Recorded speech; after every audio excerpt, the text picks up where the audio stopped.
राष्ट्रीय राजधानी के दिल्ली के जंतर मंतर पर शनिवार को बड़ी संख्या में युवाओं और छात्रों ने शिक्षा और रोजगार से जुड़े मुद्दों को लेकर प्रदर्शन किया। प्रदर्शन के दौरान युवाओं ने प्रतियोगी परीक्षाओं में कथित अनियमितताओं, पेपर लीक की घटनाओं और सरकारी भर्तियों में हो रही देरी के खिलाफ आवाज बुलंद की है। प्रदर्शनकारियों ने सरकार से युवाओं के हित में प्रभावी कदम उठाने और शिक्षा व्यवस्था में व्यापक सुधार करने की मांग की है।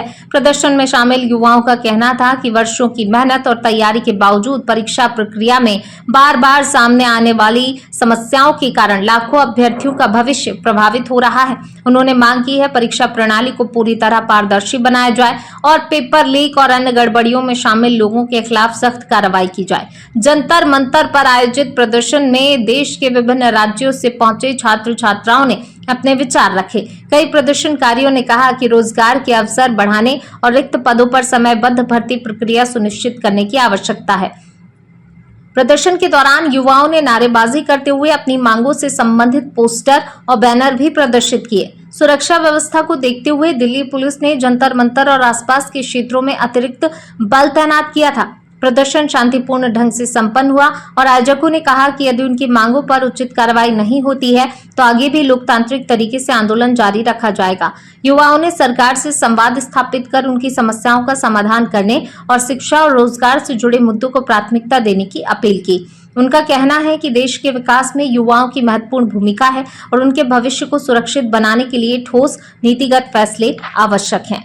क्योंकि कैबिनेट से निकाल देना चाहिए क्योंकि incompetent minister. See Dharmendra Pradhan ji has been education minister for a long time and therefore his incompetency because of which so many suicides are happening. कितने बच्चे मर चुके हैं इस टाइम पे एंड इतने सारे जो पेपर लीक के मामले हो रहे, डेटा डिस्क्रिपेंसीज हो रहा है, ये सारे चीजों के वजह से we are demanding that Dharmendra Pradhan has to go. Either he resigns or he is sacked from the cabinet.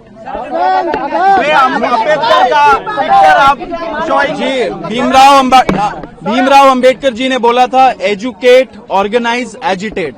तो एजुकेटेड यूथ यहाँ पे आ चुका है, ऑर्गेनाइज हम लोग हो चुके हैं एंड एजिटेट हम लोग ऑलरेडी कर रहे हैं। वहाँ पे देखिए कितने सारे लोग पोस्टर्स लाए, बैनर्स लाए। ये कितने कब तक ये प्रदर्शन रहेगा भाई? जब तक वो रिजाइन करते। जो कोऑपरेशन हम लोगों ने पुलिस को बोला है, हम लोग वो कोऑपरेशन करें।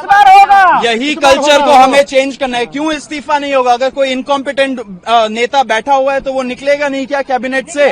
निकालना चाहिए या नहीं निकालना चाहिए? तो ये जो कल्चर है नॉन आंसरेबिलिटी का, ओपेसिटी का, ट्रांसपेरेंसी बिल्कुल नहीं है, कोई जवाबदेही नहीं। यही कल्चर के खिलाफ युवा बाहर रोड पे निकला है अभी।